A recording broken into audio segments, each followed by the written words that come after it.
दोस्तों, आज मैं आपके लिए एक रहस्यमयी कहानी लेकर आया हूँ जो इस प्रकार है।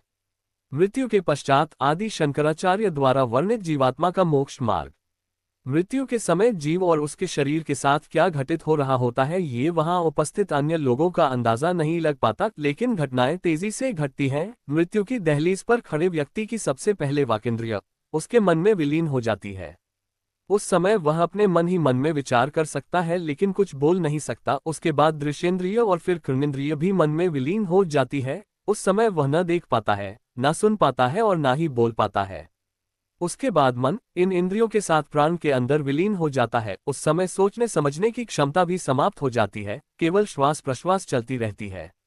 इसके बाद सबके साथ प्राण जीव के सूक्ष्म शरीर के भीतर प्रस्थान करता है। फिर जीव सूक्ष्म रूप से पृथ्वी, जल, अग्नि, वायु और आकाश यानी पंच तन्मात्राओं का आश्रय लेकर हृदय देश से निकलने वाली 101 नारियों में से किसी एक में प्रवेश करता है। हृदय देश से कुल 101 नारियां निकली हुई हैं। मौत के समय जीव इन्हीं में से किसी एक नारी में प्रवेश करके देहत्याग करता है। मोक्ष प्राप्त करने वाला जीव जिस नारी में प्रवेश करता है, वह नारी हृदय से मस्तिष्क तक फैली हुई है। जो मृत्यु के समय आवागमन के बंधन से मुक्त नहीं हो रहे होते, वे जीव किसी दूसरी नारी में प्रवेश करते हैं। जीव जब तक नारी में प्रवेश नहीं करता, तब तक ज्ञानी और मूर्ख दोनों की गति एक ही तरह की होती है। नारी में प्रवेश करने के बाद अलग अलग तरह की गतियां हो जाती हैं जीवों की। शंकराचार्य जी का कथन है कि जो लोग ब्रह्म विद्या की प्राप्ति करते हैं, वे मृत्यु के बाद देह ग्रहण नहीं करते, बल्कि मृत्यु होते ही उनको मोक्ष प्राप्त हो जाता है। श्री रामानुज स्वामी जी का कहना है, ब्रह्म विद्या की प्राप्ति होने पर भी जीव देवयान पथ में गमन करने के बाद ब्रह्म को प्राप्त हो जाता है और फिर मुक्त हो जाता है। देवयान पथ के संदर्भ में शंकराचार्य जी ने स्पष्ट रूप से उल्लेख किया है कि जो लोग सगुण ब्रह्म की उपासना करते हैं, वे ही देवयान पथ में जाकर सगुण ब्रह्म को प्राप्त होते हैं, और जो लोग निर्गुण ब्रह्म की उपासना करके ब्रह्म विद्या प्राप्त करते हैं, वे लोग देवयान पथ से नहीं जाते। अग्नि के संयोग से जब स्थूल शरीर नष्ट हो जाता है, उस समय सूक्ष्म शरीर नष्ट नहीं हुआ करता।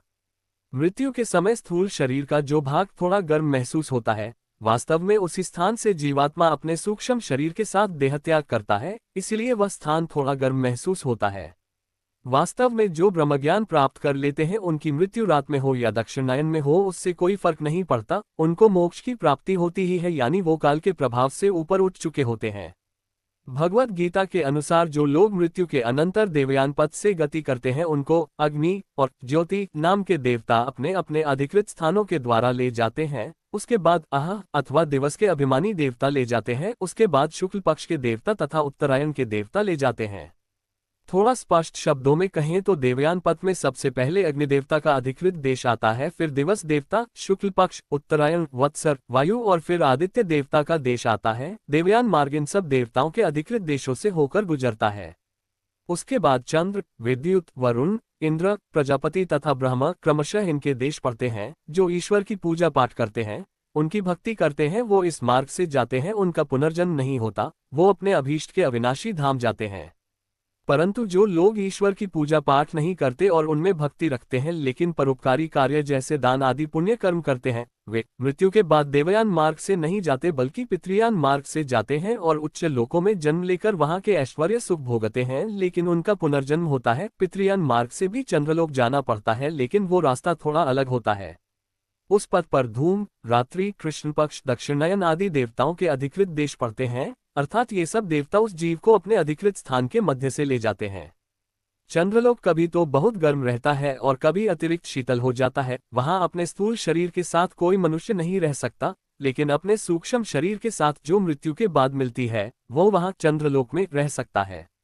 जो ईश्वर की पूजा नहीं करते, कोई परोपकार भी नहीं करते, जो केवल इंद्रिय सुख भोग में ही अपना पूरा जीवन व्यतीत करते हैं, वे लोग मृत्यु के बाद ना तो देवयान पथ से जाते हैं और ना ही पितृयान पथ से, बल्कि वे कीट पतंग या पशु योनि जैसी उनकी आसक्ति या वासना हो में बार बार यही जन्म लेते हैं और यही मरते हैं। जो लोग अत्यधिक पाप करते हैं, निरीह और असहायों को सताने में जिन्हें आनंद आता है, ऐसे नराधमों की गति मृत्यु के बाद निम्न लोकों यानी नरक में होती है। वहां ये जिस स्तर का कष्ट दूसरों को दिए होते हैं, उसका 10 गुना कष्ट पाते हैं। विभिन्न प्रकार के नरकों का वर्णन भारतीय पौराणिक ग्रंथों में दिया हुआ है। इनका संक्षिप्त वर्णन रहस्यमय के लेखों में भी हुआ है। यद्यपि भारतीय ग्रंथों के अनुसार नरक में प्राणी हमेशा नहीं निवास करते, बल्कि नरक में कष्ट भोगते भोगते उन पापियों का पाप नष्ट होने लगता है। अंत में उन पापों के जलकर भस्म हो जाने पर जीवात्मा पुनः मृत्यु लोक में जन्म लेता है और पुनः उसके पास इस ब्रह्मांडीय सफर में उन्नति करने का और आगे बढ़ने का अवसर होता है। दोस्तों, आशा करता हूँ कि आपको ये कहानी पसंद आई होगी और ऐसी ही कहानियों के लिए मेरे चैनल सट्टू ठाकुर _ हिंदुस्तानी _ व्लॉग्स को लाइक और सब्सक्राइब करें। धन्यवाद।